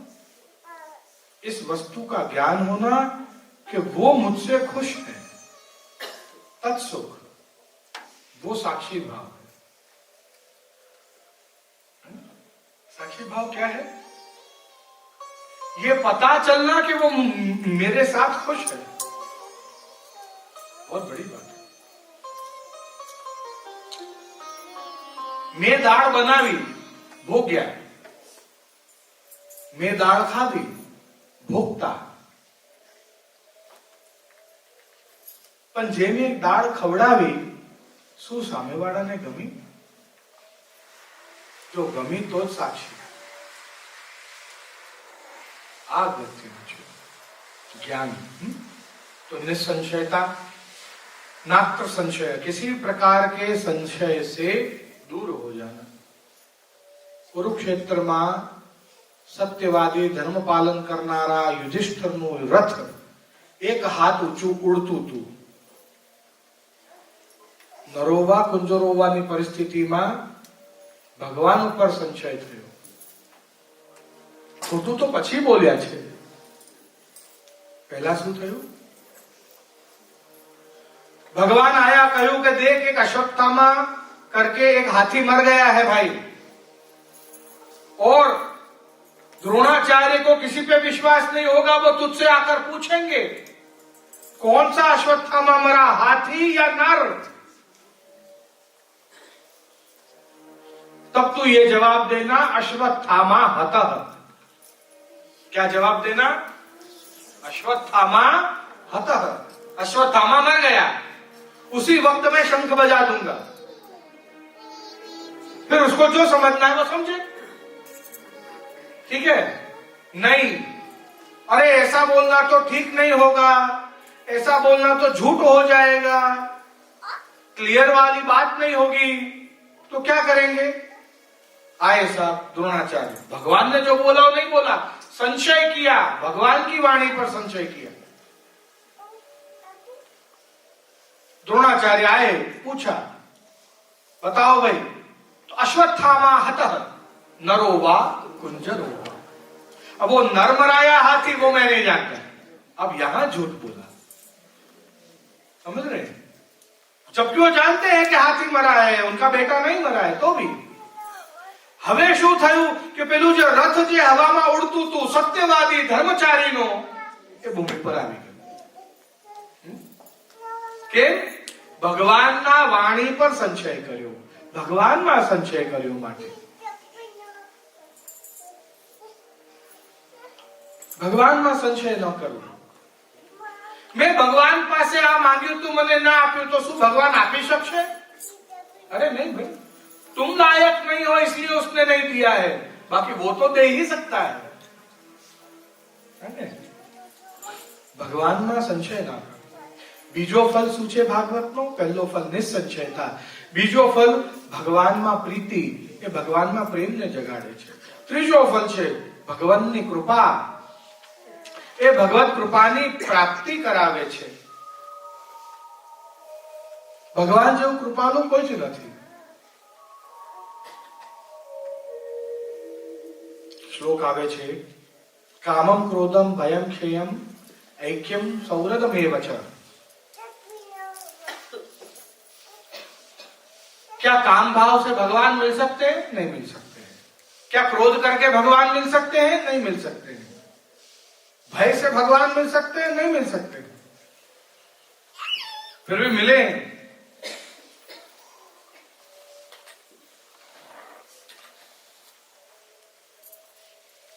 एक વિષયકામી પુરુષ ગણિકાને મંદિરની પાછળ લઈને બેઠા છે. એને પાન બહુ ગમે છે ગણિકાને, એટલે એના પાન ઉપર ચૂનો લગાડે છે અને સરસ મજાનો પાન ખવડાવે એને. એમ જરાક ચૂનો હાથમાં રહી ગયો ચોંટેલો. મંદિરમાં જે ગેપ દરાર હોય પથ્થરની વચ્ચે वॉल में, उसमें चुपड़ दिया. अरे यार पहुंच दो यार, क्या चूना है. तो भगवान प्रकट हो गए, कहने लगे भाई मैं तुझे मोक्ष दूंगा. मुझे क्यों? कि कारण कि मैं कब से सोच रहा हूं कि दीवार की गैप कोई भर दे, इसमें से हवा आती है, मुझे ठंड लगती है. कोई गैप ही नहीं भर रहा था, आज तूने चूना चुपड़ के इसका गैप भर दिया है. तूने सेवा की मेरी. जबकि उसके मन में भगवान थे भी नहीं, उसके मन में तो गणिका चल रही थी, पर भगवान आओ पर भी कृपा करी. समझो, क्रोध, ક્રોધમાં આવીને ભગવાનને 100 ગાર આપી શિશુપાલે, ના આપી. ભગવાને શું કહ્યું? તું તો મારો જય અને વિજય દ્વારપાલ છે, દંત વક્ર અને શિશુપાલ. ને દ્વારપાલ હતા ને, શિશુપાલ ભગવાનને ગાર આપે છે, એને પોતાના 4 ભુજાઓ આપે છે, શંખ ચક્ર ગદા પદ્મ આપે છે, પાર્ષદને યોની આપે છે, વૈકુંઠનું દ્વારપાલ બનાવે, પાર્ષદ બનાવે છે. વિચાર કરો. ક્રોધમાં ભગવાન મળ્યા. ભય ઘણા બધા કહેતા હોય છે કે ભગવાન से तो डर, पर वास्तव में भगवान से मत डर, अपने कर्मों से डर. मुझसे कुछ गलत कर्म नहीं हो जाए. भगवान से डरोगे तो प्रेम किससे करोगे? क्योंकि जहां डर है वहां प्रेम ही नहीं है. रिस्पेक्ट हो सकती है, डर के कारण प्रेम नहीं हो सकता. यहां पर भय किसको है? कंस को. જન્મ્યા નથી ત્યારથી ભાઈ દેવકી કા 8મા ગર્ભ તેરા કાલ है, હવે મારો કાલ છે, કાલ છે. અને ચારે બાજુ હવે દેવકીના ગર્ભની જગ્યાએ એના ગર્ભમાંથી જન્મ લેતો એને બી પજવવા લાગ્યો. એ બધા છોડીને મગધ દેશને આસપાસના દેશમાં જવા લાગ્યો. દેવકીને પૂરી દીધા. એની પત્નીમાં બી એને કૃષ્ણ દેખાય, એના બધા યાદવોમાં બી એને કૃષ્ણ દેખાય, બધે કૃષ્ણ દેખાય. તો જ્યારે ભગવાન વાસ્તવમાં એની સામે આવ્યા ત્યારે ભગવાને કહ્યું કે તને પ્રહલાદની જેમ મારો સર્વાત્મ ભાવ સિદ્ધ થયો, તને કણ કણમાં હું દેખાઉં છું. કે કંસ જેવા અને પ્રહલાદ જેવો મુક્તિ આપી. વિચાર કરો. બાકી ભય से भगवान नहीं मिलते हैं. અને સૌથી મોટી વાત તો વિષ પીવડાવે સ્નેહની જગ્યાએ એને માં જેવો મોક્ષ આપ્યો. કે મારી યશોદા માને જેવો મોક્ષ આપીશ ને એવો મોક્ષ તને આપું છું પૂતના. વિચાર કરો. જ્યારે એનું શરીર બાળ્યું એમાંથી ચંદનની સુગંધ આવતી હતી. એટલું સુંદર મોક્ષ આપ્યું. कामम क्रोधम भयम स्नेहम ऐक्यम सौहृदमेव च. आ तो भगवान है, जिस पर उसको कृपा करनी है करता ही है. वो नहीं देखता है कि काम से बज रहा है या क्रोध से बज रहा है या भय से बज रहा है या विष वाले स्नेह को पिला रहा है. वो नहीं देखता है, वो कृपा करता है. तो भगवद कृपाની પ્રાપ્તિ કરાવે છે શ્રીમદ ભાગવત. ચોથું, ભગવાનની પ્રાપ્તિ કરાવે છે ભાગવત. भगवानની પ્રાપ્તિ. भगवान हमको किस रूप में मिलेंगे उसकी पहचान हमको कराता है. जरूरी નથી કે મોરનું મુકુટ ધરાવેલું હોય, પીતાંબર ધરાવેલું હોય, ધોતી પહેરી હોય, જરૂરી નથી. ઘણી બધી જગ્યાએ આપણને એવા ઉદાહરણ જોવા મળે છે કે કોઈને ઋષિના રૂપમાં, તો કોઈને ઘનઘોર રાત્રિમાં કોઈ ટ્રેક્ટર લઈને આવે અને સુચિતભાઈ ટ્રેક્ટર લઈને આવે ને મઢમાંથી ગાડી કાઢી જાય. એવા रूप में भगवान मिल सके. हम नहीं जानते हमें किस रूप में मिल रहा है. राइट. हम क्या उसे पहचान पा रहे हैं, वो एक अलग बात है. बलि राजा ने पहचान लिया, शुक्राचार्य जी ने पहचान लिया. बलि राजा को दान करना था, शुक्राचार्य जी को रोकना था. दोनों ने अपना अपना काम किया.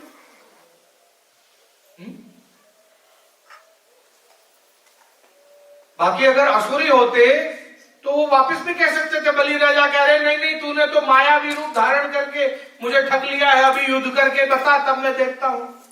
पर नहीं, उन्होंने कहा 3 पग भूमि का वचन दिया है, तीसरा पग अगर रखने की जगह नहीं तो मैं अपना मस्तक झुकाता हूं. मारा मन ऊपर, मारा मस्तक ऊपर आपનું ચરણ પધરાવો. એ ભક્ત બને. સમજો. जो आसुरी जो वृत्ति होत तो ये समय भी ये भगवान ने निंदा करता हो कि भगवान ने खराब बोलता हो, पर ना. तो ભગવાનની પ્રાપ્તિ કરાવે છે શ્રીમદ ભાગવત. અને છેલ્લું ફળ જે મેં આપ સૌને જણાવ્યું, નિર્ભયતા.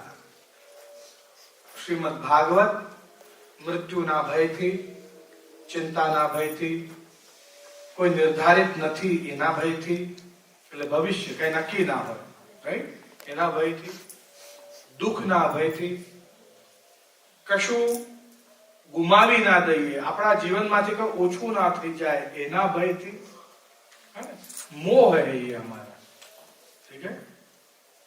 हम जब सृष्टि की रचना करते हैं ना तो हमको अहंकार होता है, सृष्टि का पोषण करते हैं तो मोह होता है, और सृष्टि जब छूट जाती है, लय होती है, तो हमको शोक होता है। भगवान को ये तीनों नहीं होता, ना उसको अहंकार होता है, ना मोह होता है, ना शोक होता है, हमें होता है।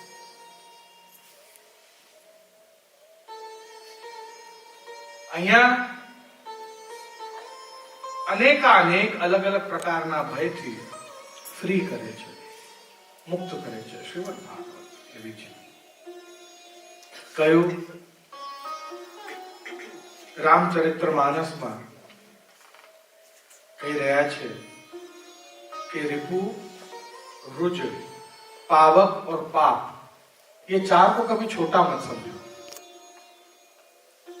रिपु मतलब शत्रु, रुज मतलब रोग, पावक मतलब अग्नि, और पाप तो बता जानता है कि नहीं इतना ही है, कौन देख रहा है, थोड़ा तो कर ही लेता, छोटा सा ही कर सकते हैं। इनको कभी छोटा नहीं समझना, शत्रु को छोटा मत समझो कभी, बीमारी को छोटा मत समझो कभी। अरे छोटी सी सर्दी तो है, एक दो छींकी तो आई है, क्या फर्क पड़ता है। कितनी बार वो सर्दी भी प्राण घातक हो जाती है। पावक अग्नि को छोटा मत समझो, छोटी सी चिंगारी पूरा घर जला देती है। और पाप को छोटा मत समझो, ये मत समझो कि छोटा सा पाप है, कोई नहीं देख रहा है। मैंने कोई पूछू कि जे बेडरूम में अमे घणुं बधुं करता होईए, एना करता ठाकुरजीनुं चित्र बेडरूम में ना राखीए तो कीधुं तो ये बधे तो जोई ज लेवानुं छे। You can see what you are doing. इससे अच्छा चित्र रखो बेडरूम में कि जब तुम जागो तो उसका दर्शन करो, उसकी लीला का दर्शन करो, तो आपके विचार पवित्र हो, आपकी दिन अच्छा हो, सब शुभ हो। कि आंख आंख मारी उगड़े ने श्रीजी बाबा देवो, એવું જીવન આપણું ધન્ય થાય। અને કહ્યું કે આ પ્રકારે 5 ફળનું દાન કરે છે શ્રીમદ ભાગવત। 3 પ્રકારની ભાષા શ્રીમદ ભાગવતના અંતર્ગત વપરાય છે, સમાધિ ભાષા, લૌકિક ભાષા અને પરમત ભાષા। श्रीमद वल्लभाचार्य जी कहे छे समाधि भाषा व्यासस्य प्रमाण। तो शू बाकीनी बे भाषा सारी नहीं? परमत भाषा ने लौकिक भाषा का तो भौतिक भाषा ये प्रमाणिक नहीं छे ने? क्यों? क्योंकि जितने भी शब्द हैं वो अंत में तो भगवान की ओर ही जा रहे हैं और भगवान का ही वर्णन कर रहे हैं। भले ही फिर वो शब्द चोर हो, ए माखन चोर, पर वो चोर शब्द भी भगवान की ओर ही ले जा रहा है, इसलिए वो बुरा शब्द भी अच्छा ही शब्द है। ए रणछोड़, कायर, नहीं वो भी अच्छा ही शब्द है। क्यों? क्योंकि वो रणछोड़ कायर शब्द भी भगवान की ओर ही ले जा रहा है ना? तो भागवत में जितने भी शब्द हैं सारे शब्द अच्छे ही हैं, वो सारी भाषा अच्छी भाषा है। और सबसे अच्छी भाषा कौन सी है? समाधि भाषा व्यासस्य प्रमाणम। श्रीमद वल्लभाचार्य जी ने कहा कि व्यास जी ने जो समाधि अवस्था में जो भागवत की रचना की वो सबसे उत्तम भागवत की रचना हुई है। तो आवो આપણે શ્રીમદ ભાગવતના અંતર્ગત જે મહાત્મ્ય, જે પદ્મપુરાણ અંતર્ગત જે મહાત્મ્યનું વર્ણન કર્યું છે એના અંદર પ્રવેશ કરતા પહેલા પ્રભુ કેવા કરુણાને કરનારા છે, પ્રભુ કેટલા કૃપાળુ છે। જો એમની કૃપા આપણા પર ના થાય તો આપણે કાંઈ જ જીવનમાં ન કરી શકીએ। માટે ભગવદીઓએ બી પ્રભુના કરુણાના, પ્રભુની કૃપાના જે ગુણગાન કર્યા છે. આવો હે કરુણા ના કરનારા, તારી કરુણાનું કોઈ પાર નથી. પ્રભુના ગુણગાનમાં, પ્રભુની ભાગવતમાં પ્રવેશ કરતા પહેલા બે ઘડી આપણે એમના નામનું સ્મરણ કરીએ. ભૂલ્યો કરવી સેવા, મારી ભૂલોને ભૂલનારા, તારી કરુણાનો કોઈ પાર નથી. હે કરુણા કરનારા, તારી કરુણાનો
મહાત્મ્ય પદ્મ પુરાણ અંતર્ગત જેમાં આપણે પ્રવેશ કરી રહ્યા છીએ. કેમ કરવું જોઈએ મહાત્મ્ય, શ્રીમદ ભાગવતનું મહાત્મ્ય, કોઈ પણ વસ્તુનું મહાત્મ્ય કેમ, આપણે શેમાં પ્રવેશ કરી રહ્યા છીએ, આપણે શું કરવા જઈ રહ્યા છીએ જીવનમાં, જો એને આપણે જાણીને કરીએ, એનું મહાત્મ્ય જાણીને કરીએ તો એ કાર્ય કરવામાં વધારે આનંદ આવે. કોઈ પણ કાર્ય પ્રારંભ કરતા પહેલા જો એનું મહાત્મ્ય આપણને ખબર હોય તો એ કાર્ય કરવામાં રસ વધારે આવે. મહાત્મ્ય જ્ઞાન પૂર્વસ્તો સુદૃઢ સર્વતોધિક સ્નેહ ઇતિ ભક્તિ. શ્રીમદ વલ્લભાચાર્યજી આજ્ઞા કરે છે કે સુંદર મહાત્મ્ય જ્ઞાન અને એની સાથે સાથે સુંદર દ્રઢ પ્રેમ, આ જો બે વસ્તુ ભેગી થાય એ જ ભક્તિ કહેવાય. સાચી ભક્તિ તો એ જ છે. મંગલાચરણ શ્રીમદ ભાગવત ના મહાત્મ્યનો સૌથી પહેલો શ્લોક શ્રીમદ ભાગવત ના મહાત્મ્યમાં પ્રવેશ કરતા સચ્ચિદાનંદ રૂપાય વિશ્વોત્પત્યાદિ હેતવે તાપત્રય વિનાશાય ગોવિંદાય નમો નમઃ. સચ્ચિદાનંદ રૂપાય, આ એક જ શ્લોકમાં ભગવાનનું રૂપ, ભગવાનનું સામર્થ્ય અને ભગવાનનું સ્વભાવ, સ્વરૂપ, सामर्थ्य, स्वभाव ત્રણે જણાવ્યું. आपका रूप कैसा है तो कहा सच्चिदानंद रूप है. सामर्थ्य कैसा है, विश्वोत्पत्ति आदि हेतवे, और स्वभाव कैसा है, तापत्रय विनाशाय. तीनों बताए. और ऐसे श्री कृष्णाय वयम नमः, ऐसे कृष्ण को मैं नमन करता हूं. सत એટલે શું? ना अभावो विद्यते सत. वो प्रभु का कहीं भी अभाव नहीं है, कण कणमाय विद्यमान छे. सर्वम खलविदम ब्रह्म, वो सत स्वरूप है. કહ્યું તો પછી જો ભગવાન કણકણમાં હોય, જો ભગવાન બધે જ હોય તો દેખાતા કેમ નથી?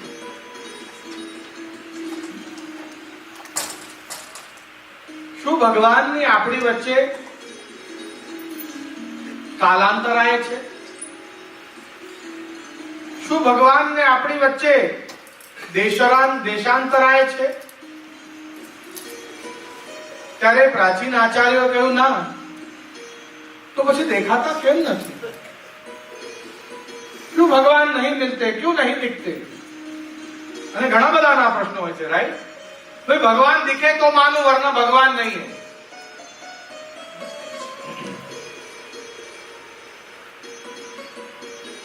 આપણે જેમાં મહાત્મા ગાંધી હોલ છે, બરાબર? તો ગાંધીજીનું ઉદાહરણ લઈએ કે આપણે એમ કહીએ કે આજથી 80 વર્ષ 90 વર્ષ પહેલા મહાત્મા ગાંધી હતા. શું એવું ભગવાન માટે કહેવાય કે આજથી 5000 વર્ષ પહેલા ભગવાન હતા? કૃષ્ણ ભગવાન, બરાબર? એવું કહેવાય ભગવાન માટે? હા કે ના? તો કહું નહીં તો હમણાં છે ભગવાન? છે? આપ કહો છો તો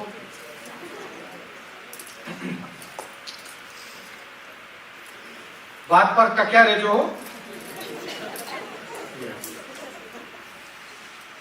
શું એવું કહેવાય કે ભગવાન માત્ર વ્રજમંડલ, ગોકુલ, મથુરા, વૃંદાવન માં જ છે, અહીંયા નથી? એવું કહેવાય? ના કહેવાય.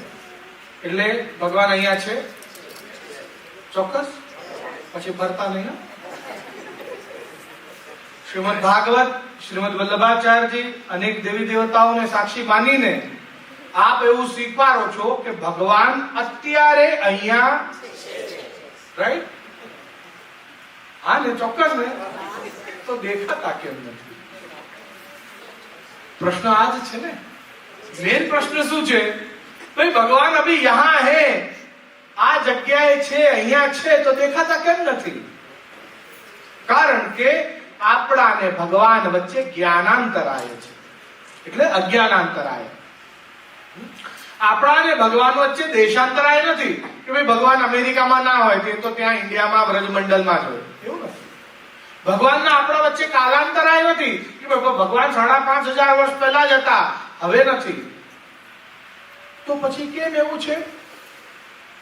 કારણ કે આપણા ચક્ષુ, આપણું અંતઃકરણ એ અજ્ઞાનતાથી ભરેલું છે, અને એ ભગવાન સામે હોવા છતાં, કણ કણમાં હોવા છતાં આપણને દેખાતા નથી. અને જો કોઈ પણ એક દેશનો રાજા હોય તો કોઈ પણ જગ્યાએ આપને पिज्जा बर्गर के समोसा कचौरी चाट खाते उभो रहे तो देखा है आम आदमी? अभी समझो कि ट्रम्प ही है जैसे यहाँ का राजा है, समझो तो आपको कहीं भी ऐसे खड़ा हुआ दिख जाएगा कि चलो यहाँ समोसा खाते हैं, यहाँ कचौरी खाते हैं, वो देखा है? तो जब एक देश का राजा आपको कहीं भी खड़ा हुआ नहीं दिखेगा, जो 3 लोक का राजा है वैसे कहीं भी कैसे दिख जाए? पॉसिबल ही नहीं. 14 भुवन नो नायक એમ જ મળી જાય, કોઈ એટલા સસ્તા થોડી ના.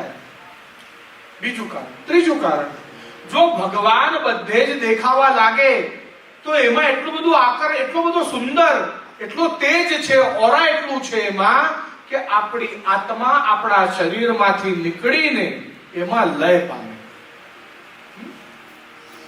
પ્રત્યેક જીવ જંતુ એની અંદર લય પામે. જો ભગવાન બધે દેખાવા લાગે તો આખું જગત લય પામી જાય, પછી આ જગતની રચના કરવાનો અર્થ જ સાર્થક ના થાય. ભગવાન બધે ના દેખાય. એના ઘણા કારણો છે, પણ એનો અર્થ એવું નથી કે ભગવાન જ નથી.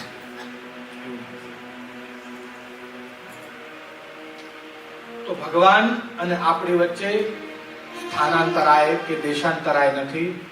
ભગવાન અને આપણી વચ્ચે કાલાંતરાય નથી, પણ અજ્ઞાનાંતરાય છે. ચિદરૂપ ભગવાનનું જે કણ કણમાં પ્રભુ બિરાજે છે એનું દર્શન કરાવે છે. જીવ જે છે એ મુક્તાનંદ છે, જગત જે છે નિરાનંદ છે, અને ભગવાન પૂર્ણાનંદો હરિસ્તસ્માત કૃષ્ણ એવ. भगवान पूर्णानंद है, वो कण कण में विराजा हुआ है. चिद रूप, सत चिद चैतन्य है. जितने भी हम सब हैं सब चिद रूप है भगवान. और आनंद, कौन सा आनंद? पूर्ण आनंद. क्यों? क्या भगवान कभी रोता नहीं है? ભગવાન કદાપી રુદતી? શું એને રડવું આવે? આવે તો ભગવાન ક્યાંથી કહેવાય? પરસેવો જો ભગવાનને આવે તો આપણને શું થાય? રાઈટ?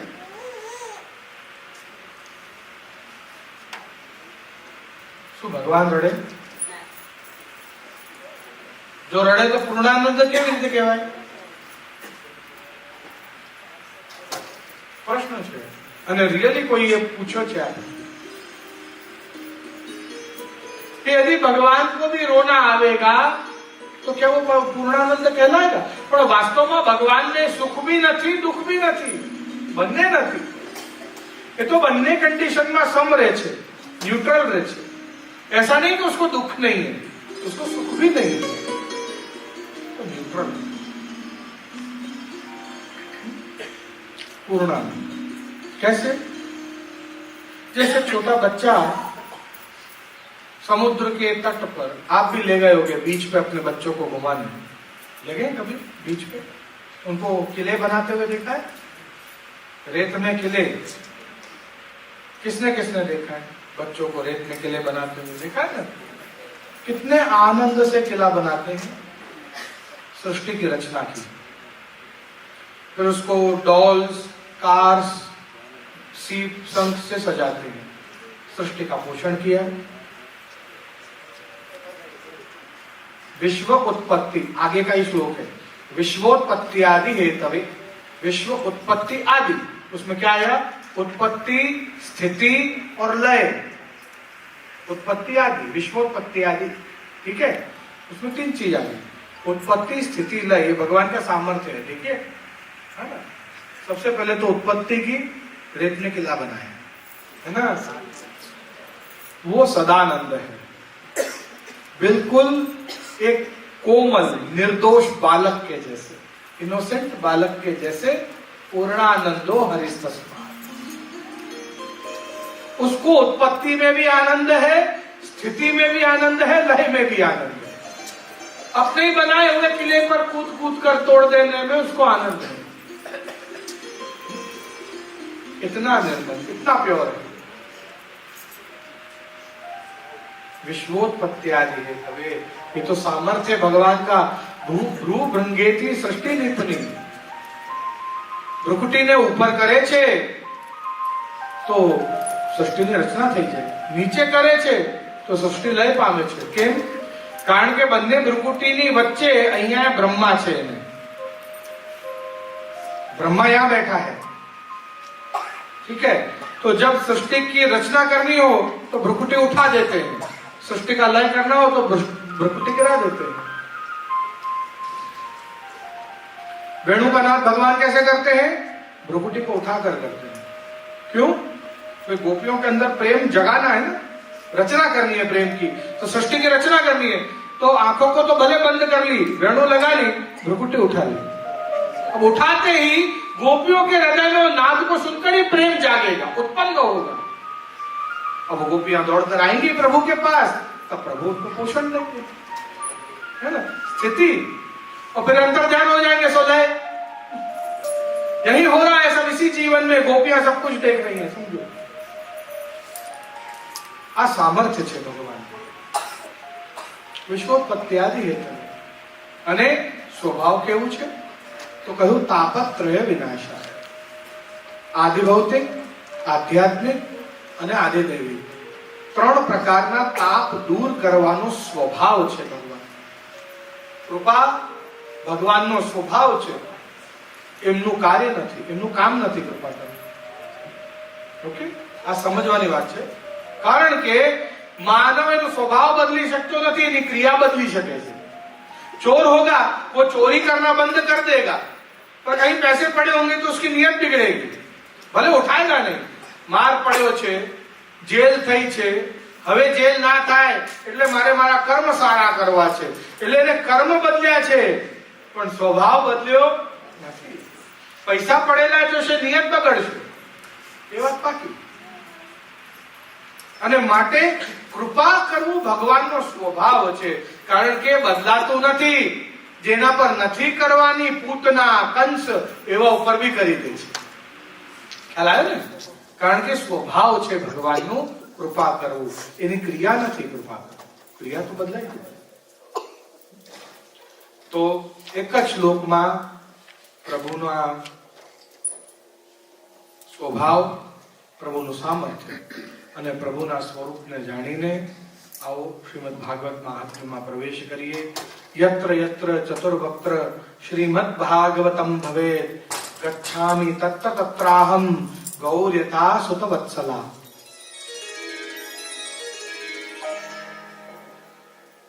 जिन्होंने श्रीमद् भागवत कथा रखी है, जो भागवत कथा कर रहा है, जो भागवत कथा सुनने के लिए आप लोग आए हैं, भगवान कह रहे हैं कि उन सबकी रक्षा मैं स्वयं करता हूं. देखो क्या कह रहे हैं, यत्र यत्र चतुर्वक्त्र श्रीमद् भागवतम भवेत्. ये चारों दिशाओं में, संपूर्ण जगत में कहीं भी जहां श्रीमद् भागवत कथा होती है, वहां जो भी उस कथा को श्रवण करने के लिए जाता है, वो जब घर से निकलता है तब से लेकर कथा श्रवण करके और वापस सही स्वस्थ तरीके से अपने घर पहुंच जाए उसकी पूरी रिस्पॉन्सिबिलिटी मैं स्वयं लेता हूं। भगवान आ बात है કારણ કે એ અત્યારે મારો વાછડો છે જે મારા વાત્સલ્યનું પાન મારા દુગ્ધનું પાન કરવા અહીંયા આવ્યો છે અને જેમ એક ગાય એના વાછડાનું ધ્યાન રાખે વાછડાને આગળ ચડાવે પોતે પાછળ પાછળ ચાલે એની રક્ષા કરવા માટે બિલકુલ એ જ પ્રમાણે હું મારા ભક્તની સાથે એની ગાડીમાં બેસીને અહીંયા આવું છું અને પાછો એની ગાડીમાં બેસીને એના ઘર સુધી એને પહોંચાવું છું। એ મારી જવાબદારી છે કારણ કે મારું ગુણગાનનું પાન કરવા આવી રહ્યું છે। આ મહાત્મ્ય છે ભાગવત। એમ ભાગવતના બી 6 ગુણ છે અને શ્રીમદ ભાગવત આપણને ભગવાનની ઓળખાણ કરાવે છે, પોતાની ઓળખાણ કરાવે છે। નમન કર્યું ભગવાન શ્રી કૃષ્ણને। શ્રી કૃષ્ણાય વયમ નમઃ, ઓળખી ગયા કૃષ્ણને અને ઓળખ્યા પછી નમન કર્યું। નમન તો અનેક રીતે થાય, ભયથી થાય, સ્વાર્થથી થાય, પણ સૌથી સારામાં સારું નમન કેવું કહેવાય કે જે સ્નેહથી થાય, જે પ્રેમથી થાય। આપણે બાળકોને કે ખબર ના હોય, નાના બાળકને કહીએ ને ચાલો ભાઈ દંડવત કરો અહીંયા, નમન કરો અહીંયા, તો માતા પિતાના બીકના લીધે બિચારો કરી લે કે ભયથી નમન કરે, સ્વાર્થથી નમન થાય। તને ચોકલેટ આપીશ નમન કરજા, स्वार्थ पर नमन થાય। या मुझे इनसे कुछ चाहिए, ये जे को नमन करूंगा 2-5 मिनट बैठूंगा तो शायद कुछ दे देंगे, स्वार्थ से भी नमन होता है। पर सबसे अच्छा नमन कब हुआ कि जब मन से किया, स्नेह से किया, प्रेम से किया, वो नमन सबसे ज्यादा